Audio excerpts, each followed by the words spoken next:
O Senhor. Amém. É bom estarmos mais uma vez juntos cultuando o Senhor nosso Deus. Ele é único, Ele requer culto, requer adoração.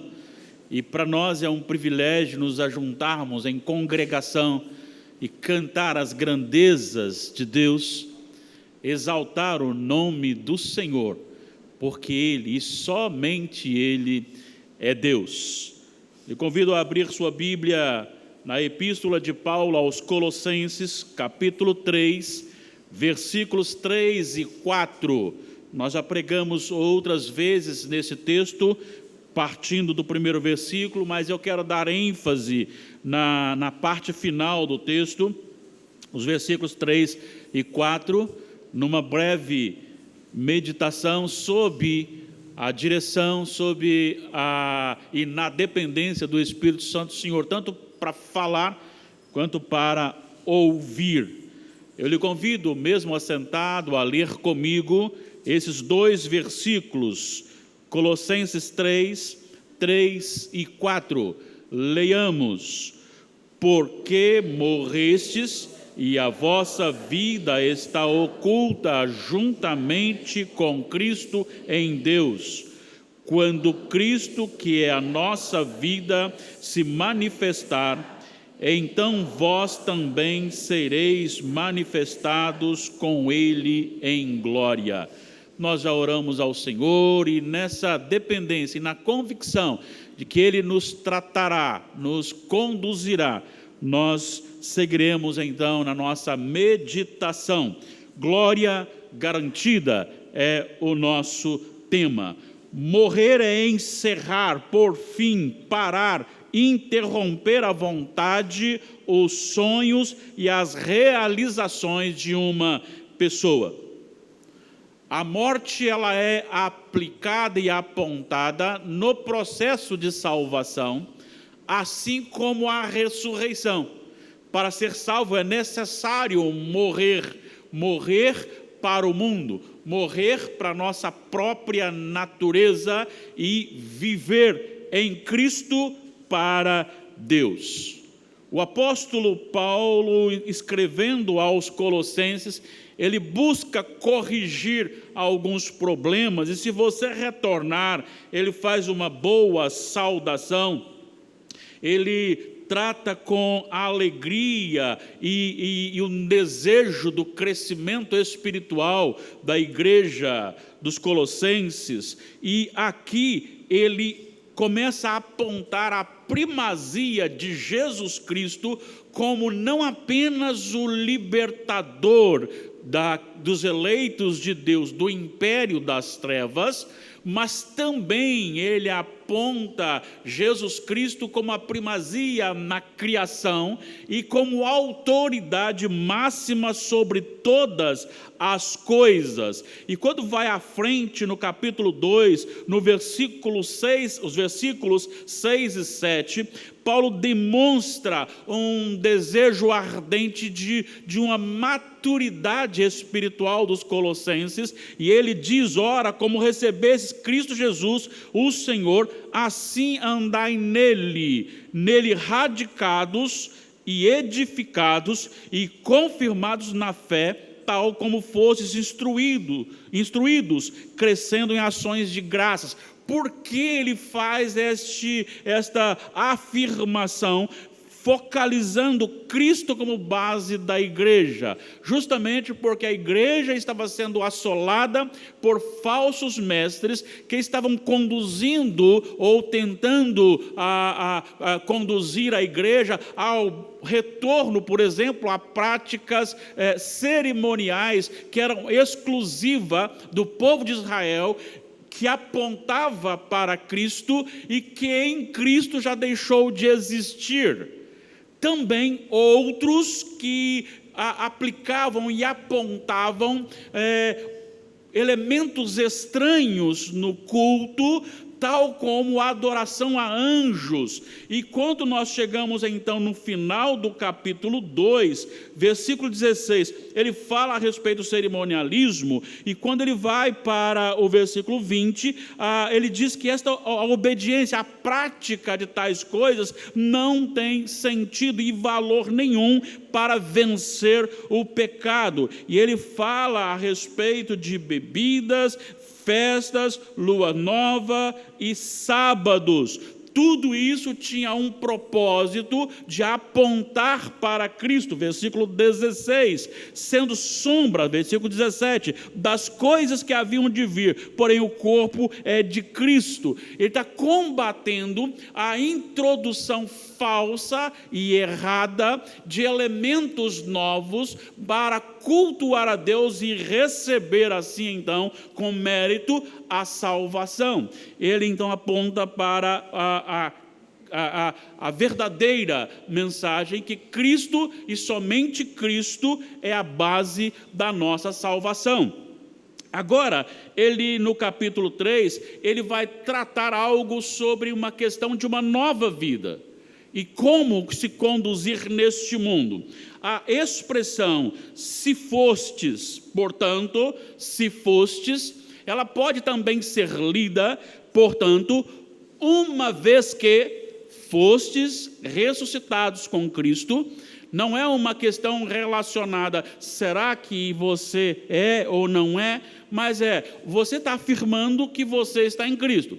Você é membro da igreja de Cristo. Você é corpo de Cristo. Então, uma vez que você ressuscitou com Cristo, você deve buscar as coisas lá do alto.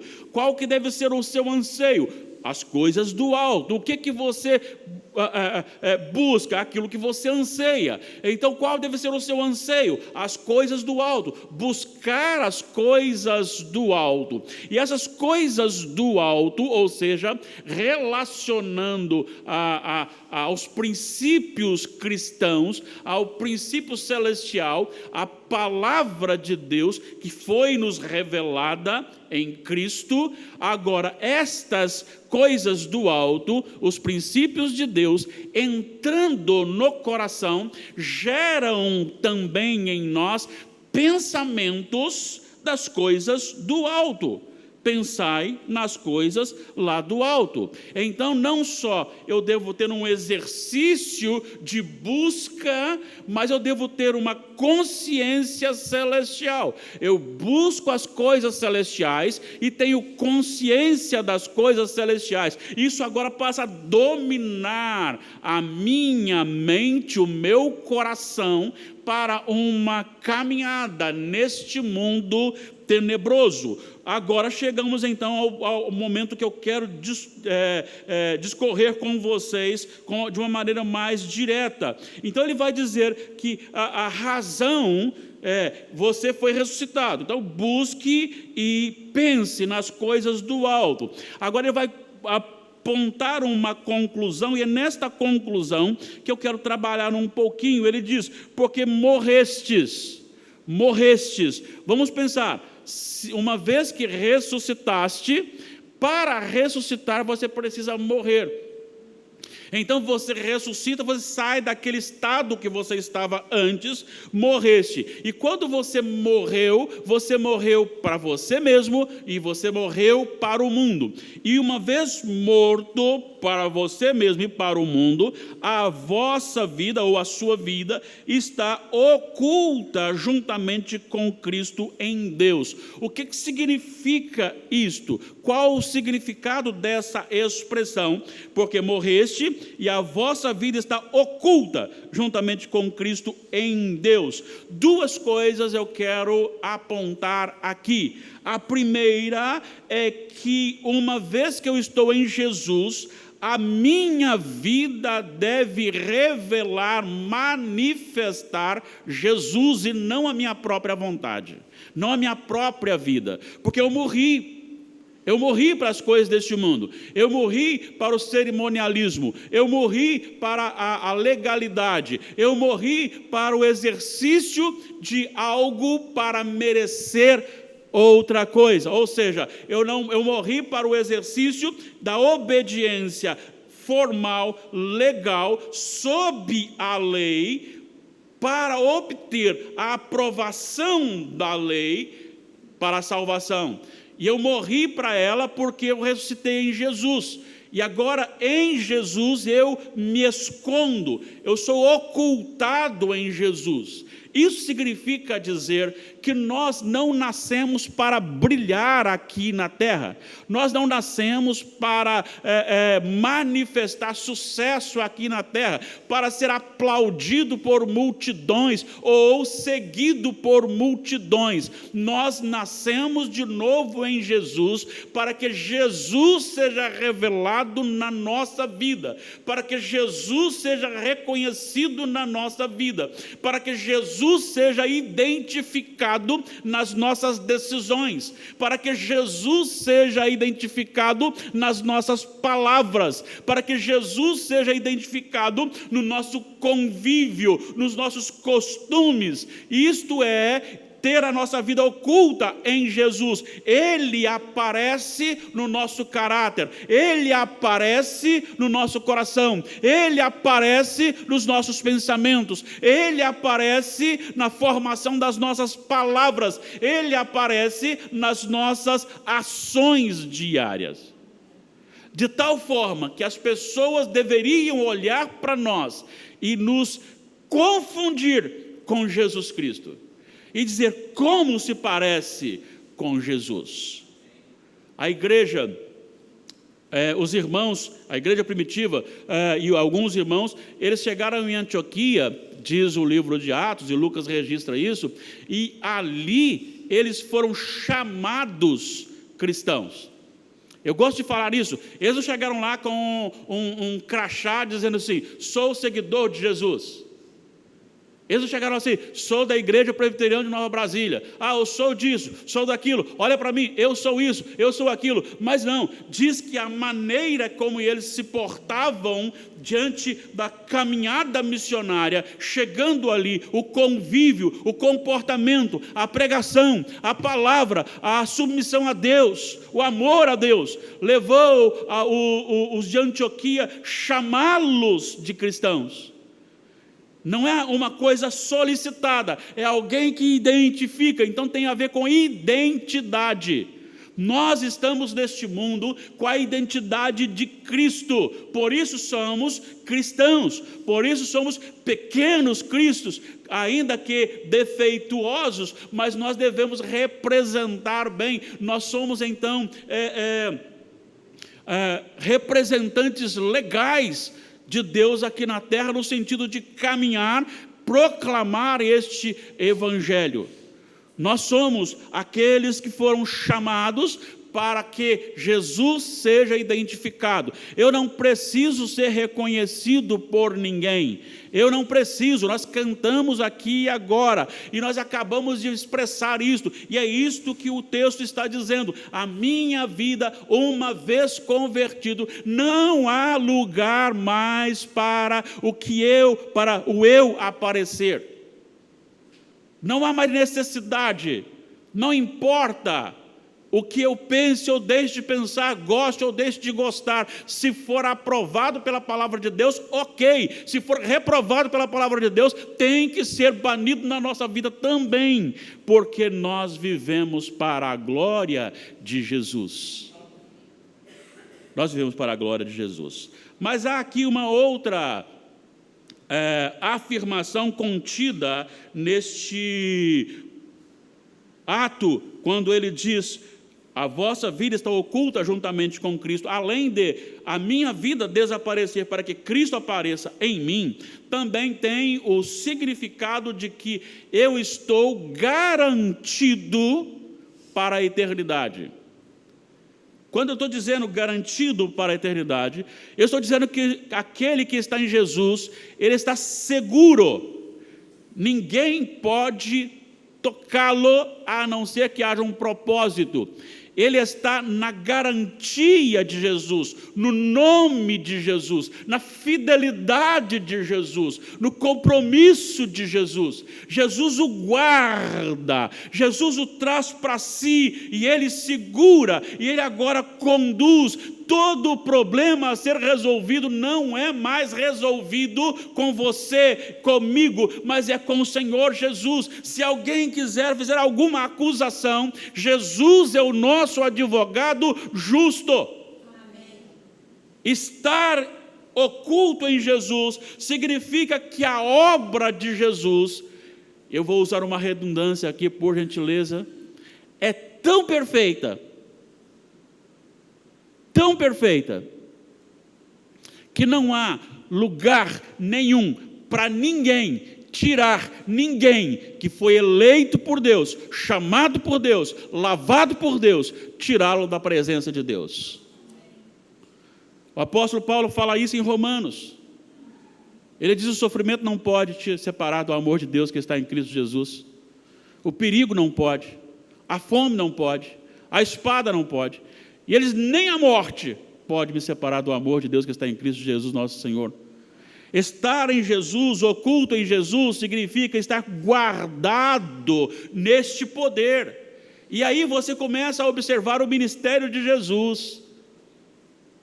Quando Jesus, então, desde novo já manifestando obediência ao Pai, com 12 anos, respondendo diante dos doutores, as pessoas não entendiam muito bem o que estava acontecendo, mas ele fala para os pais não saber se cumprir, estar na casa de meu Pai. Ele já está ligado com o Pai, e ele começa aos 30 anos o seu ministério, e há perseguição, e há tentações diversas, e em todas elas, diz as Escrituras, ele não pecou.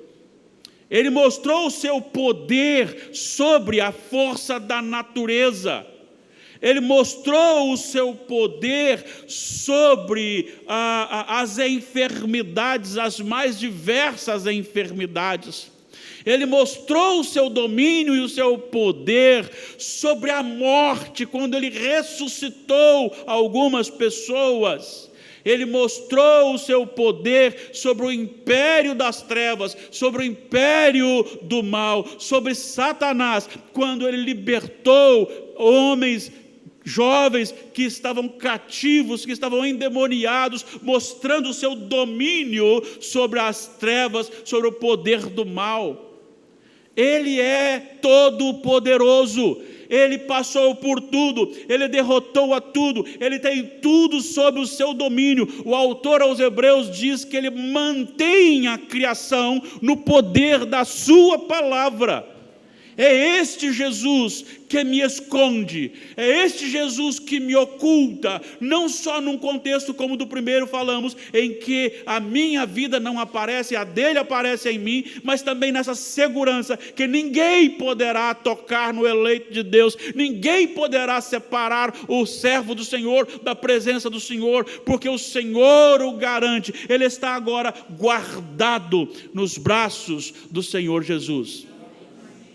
O apóstolo João, escrevendo na primeira epístola, o capítulo 2, depois de ter falado no capítulo 1 sobre que Deus é luz e que nele não há trevas nenhuma, e se nós falarmos que andamos em Deus, nós precisamos também ser luz, e depois ele fala que somos pecadores, se confessarmos nossos pecados, ele é fiel e justo para nos perdoar os pecados e nos purificar de toda impureza. Ele vai dizer no capítulo 2, ora filhinhos, essas coisas vos escrevo para que não pequeis. Se porventura alguém pecar.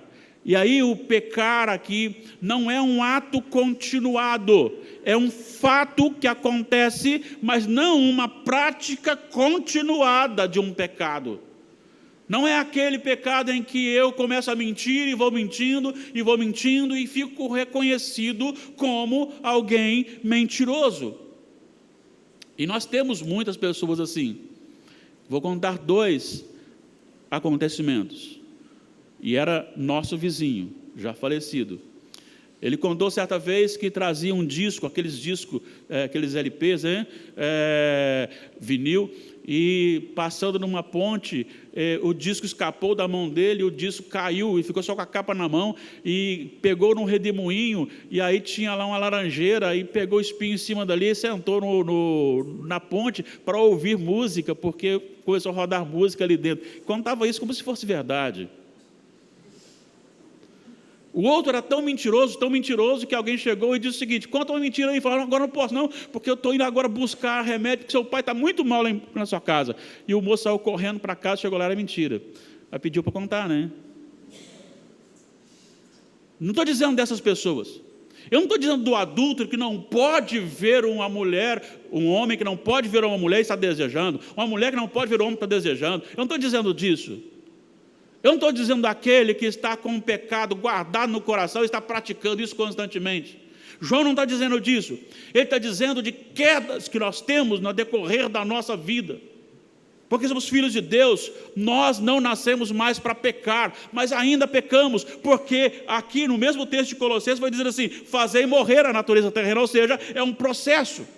E ele diz em João que se todavia alguém pecar, temos advogado junto ao Pai, Jesus Cristo justo.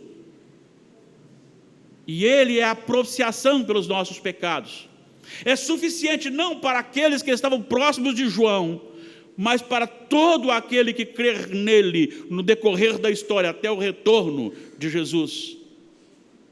É este Jesus que nos guarda, é este Jesus que nos segura, é este Jesus que nos dá a esperança na promessa da glorificação.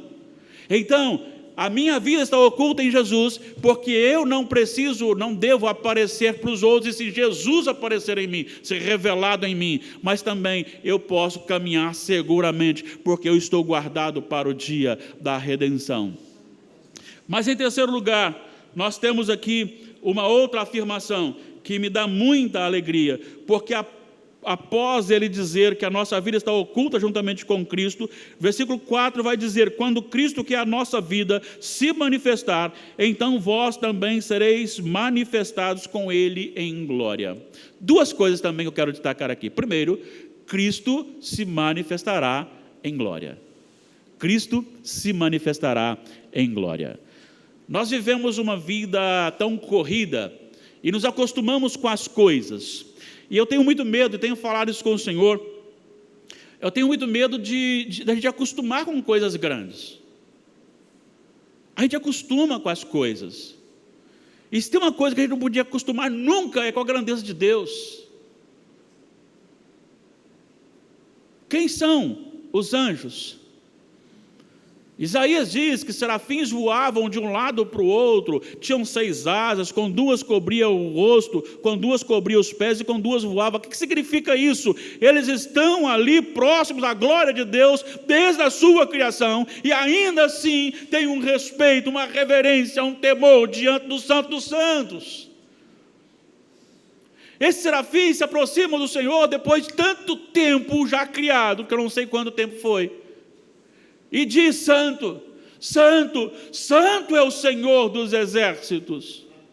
E nós, com 2, 3, 5 anos de convertidos, já acostumamos com as palavras referentes à grandeza de Deus, e ela já não tem aquele efeito de mexer com o nosso coração, de fervilhar o nosso coração, a nossa alma. Nós não temos mais prazer de nos reunir na presença do Senhor. Perdemos isso, acostumamos com isso, e não podemos nos acostumar com isso. E acostumamos também com a palavra de que Jesus voltará, e não levamos isso em consideração como deveríamos levar. Essa volta será verdadeira, real. Ele voltará. Às vezes nós pensamos sobre a nossa vida e a gente quer que nunca Deus nos permita sair. Tem sido minha oração constantemente. Todos os dias eu faço essa oração, principalmente para o meu momento de reflexão. Eu escrevo na minha anotação, é o número 6 das minhas anotações. Todos os dias eu escrevo: nunca me deixes sair dos teus braços, nunca me deixes sair da tua presença. Sabe por quê? Porque ainda que eu saísse, Deus me livre disso. não mudaria nada, ainda que eu perdesse a fé, Deus me livre disso, não mudaria nada, ainda que todo mundo se tornasse totalmente inimigo de Deus, até mesmo aqueles que se tornaram a igreja, abandonassem e não tivesse mais nenhuma pessoa no mundo que se curvasse diante do Senhor. Isso é impossível, porque Ele manterá assim nós que somos eleitos do Senhor. Mas eu estou falando de uma hipótese, ainda assim não mudaria a história. Jesus voltará, Ele voltará, e Ele voltará em glória. Em João 3, vai dizer que ele está dizendo assim: eu não vim para julgar o mundo. Ele não veio, mas virá para julgar o mundo. A primeira vinda não, mas a segunda sim, é para julgar o mundo. Ele virá em glória. Ele virá em glória. Dentro dessa afirmação, tem outro assunto que eu quero tratar, não só a convicção de que Ele voltará como juiz em glória para julgar o mundo, mas aqui diz o texto que nós também seremos manifestados com Ele em glória, aleluia. Eu tive que me assentar durante o período de louvor, porque a coluna já não está segurando muito para ficar muito tempo em pé. Aí você olha assim, se for dentro de um raio-x, você não sabe, está aparecendo, a coluna parece mais aquela estrada ali de João Monlevade para Belo Horizonte, cheia de curvas. Tem tanto bico de papagaio que a Amazônia ficou, a floresta amazônica ficou escassa de papagaios. As rugas aparecem, o cabelo fica branco. As mãos começam a manifestar a pele queimada do sol, a queimadura já adquirida há tempos. O vigor vai diminuindo. Sim, mas nesse dia, isso não me acompanhará, porque eu serei ressuscitado num corpo glorificado, incorruptível. É o mesmo corpo, mas não mais limitado à corrupção da natureza e da maldição, porque a maldição não estará mais ali na nova terra e no novo céu, porque quando Paulo escreve aos Romanos, no capítulo 8, a partir do versículo 18, ele diz que a terra anseia, geme e aguarda o dia em que tirará ou será tirado dela a maldição que foi colocado por Deus por causa do homem, por causa do pecado do homem. Se a terra já é algo maravilhoso, às vezes eu chego lá olhando para esse lado aqui, e começa a falar com o Senhor, dentro daquele quadrado ali de grama, ali, aquele terrenozinho da igreja vizinha lá, tem tantos seres vivos e cada um o Senhor sustenta. Aí eu olho para aquela cadeia de montanhas, e às vezes antes, tem o pôr do sol, coisa maravilhosa, isso com a terra amaldiçoada. Já imaginou a nova terra sem a maldição? Eu serei também glorificado, mas para isso eu tenho que ser ressuscitado em Cristo. Eu tenho que morrer para este mundo, morrer para a minha vontade que não está de acordo com a vontade de Deus, para as minhas paixões. Os meus sonhos pecaminosos, eles acabaram, eles não têm mais força sobre mim. Os meus desejos pecaminosos não têm mais domínio sobre mim, porque ainda que a carne se levante, ainda que ela se manifeste, ainda que ela queira, há uma força, uma natureza poderosa, chamada Espírito Santo, colocada em nosso coração, para mover a nossa natureza a uma natureza espiritual, cativa, obediente e pendida às coisas de Deus. Nós sabemos que a vontade de Deus é boa, agradável e perfeita. A glória é garantida. A glória é garantida. Mas a minha pergunta é: A minha vida tem revelado que eu morri para o mundo e ressuscitei com Jesus. As minhas palavras, pensamentos, palavras e ações. Será que o Senhor Jesus, Ele pode ser visto em mim em todo lugar que eu vou? A maneira como me expresso, às vezes nós usamos algumas palavras, talvez eu fale assim, peraí, aí é com você sozinho, eu estou fora.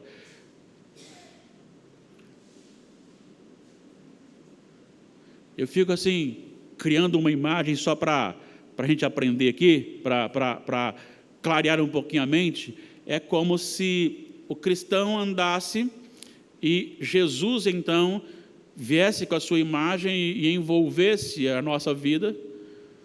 Mas há momentos na nossa vida que a gente faz qualquer coisa que essa imagem some, porque não condiz com o Senhor. Quero falar para você, nós estamos vivendo um tempo de grande avanço no cumprimento da palavra.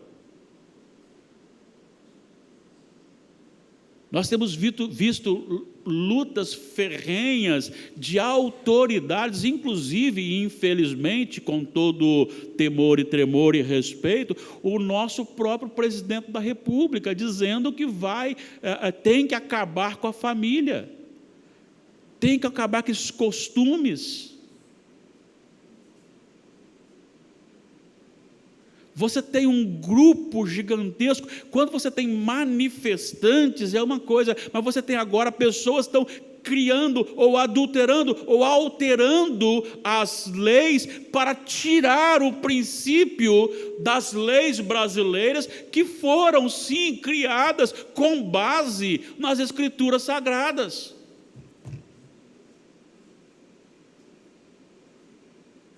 Estamos vivendo um período em que abortar está sendo descriminalizado, ou tentativa de descriminalizar, e criminalizar quem pega um ovo de tartaruga.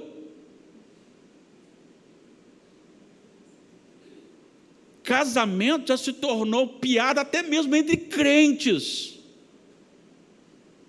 Até pessoas que se dizem pastores ganham dinheiro fazendo piadas imorais, no sentido de contrário à palavra de Deus, sobre o homem e a mulher.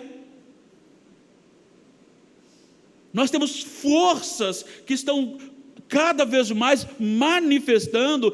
Só você estudar, vai para Apocalipse 13, leia lá. Nós ainda temos a liberdade de estar aqui, mas não temos liberdade mais como tínhamos antes, porque agora já não basta mais ter a liberdade de expressão. Ainda podemos fazer ali na praça o culto de ontem, mas haverá um tempo que não poderá mais. E nós vemos isso como se isso não fosse acontecendo, vamos deixar isso para lá. Eu não estou preocupado com eles não, porque eles são mesmo do maligno, o mundo jaz no maligno. Eu estou preocupado com você e comigo. Nós precisamos estar preparados para sim mantermos fiéis ao Senhor nessas circunstâncias. Eu não posso me render a esse estilo. Há uma frase diabólica de isso não tem nada a ver. Isso não tem nada a ver, isso não tem nada a ver, e não tem uma explicação do assunto, não tem uma definição doutrinária para apontar, bíblica, teológica, apenas justificando os nossos pecados e as nossas práticas e as nossas adequações a este mundo. Dizemos não tem nada a ver. Não tem nada a ver separar-se por simplesmente estar infeliz. Não tem nada a ver você praticar sexo antes do casamento. Não tem nada a ver você dar golpe no sistema, na sua loja, na sua empresa. Não tem nada a ver você falar mal do seu próximo. Não tem nada a ver você beber um pouquinho. Não tem nada a ver. Não tem nada a ver. E daí a pouquinho você está totalmente envolvido por este mundo, conformado a este mundo. E ninguém pode ver Jesus em você, porque verá em você o príncipe deste mundo. Não sejam moldados por este mundo, diz a palavra do Senhor, mas transformai-vos pela renovação da vossa mente. A minha mente tem que estar sempre frisando, buscando, fitada no céu. E esses princípios do céu têm que reinar, dirigir a minha vida, para que, assim como a presença de Estevão causava terrores aos inimigos, aos ímpios, também a sua presença, porque ela revela Jesus, causará mal-estar àqueles que não são de Jesus. O que você faria se hoje chegasse alguém e falasse para você: olha, você precisa negar a Jesus, você pode até seguir Jesus, mas você tem que dizer que Jesus não é o único. Jesus, Buda, Maomé, Senhora Aparecida, a igreja, o pastor, qualquer um pode ser.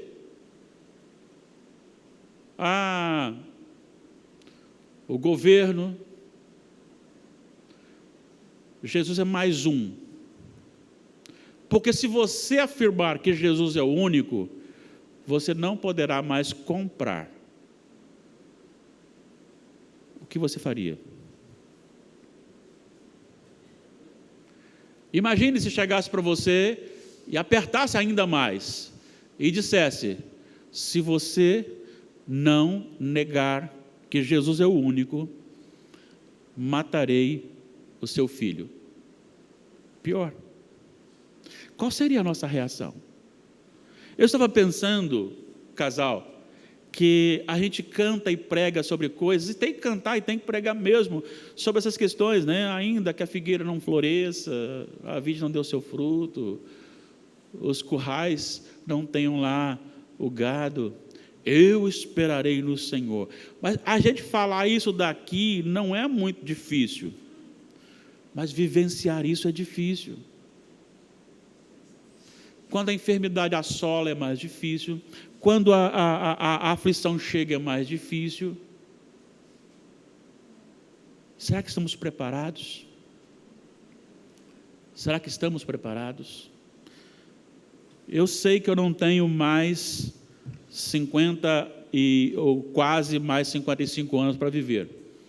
Em janeiro agora completo 55, então com certeza eu não terei mais muito tempo de vida para frente. Mas eu quero viver esse resto da minha vida diferente do que eu vivi até agora. Eu quero viver para a glória de Deus. Eu quero viver para o Senhor Jesus. Eu quero viver de tal maneira que este mundo não tenha nenhum valor atrativo para a minha vida. Eu quero viver tão somente para a glória do Senhor. E viver para a glória do Senhor não é só viver sofrendo ali, mas também quando você começa a viver para o Senhor, sob a direção do Senhor, habilitado pelo Senhor, Ele também lhe dá gozo nos mandamentos, alegria nos mandamentos. É isso que te trouxe aqui esta noite, com certeza. Eu não sei como está você, mas eu queria que você pensasse a sua vida agora. Você está preparado? Você está preparado? A sua vida revela Jesus ou revela as trevas? A sua vida é uma vida que revela segurança de salvação? Ou você é daquele que hoje está certeza de salvação, aí amanhã já perdeu, aí você voltou a ter depois, perdeu de novo? Está preparado para a volta do Senhor Jesus?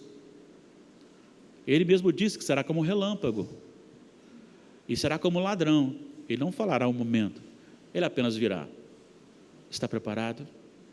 E quando ele voltar, Você, se estiver vivo, passará por uma transformação depois da ressurreição dos que já morreram, mas se você estiver já morrido, você também será ressuscitado.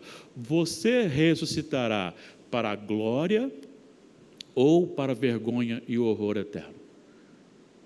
Eu desejo de coração que todos que aqui estão e todos que me ouvem através dessa transmissão ressuscitem para a glória, em nome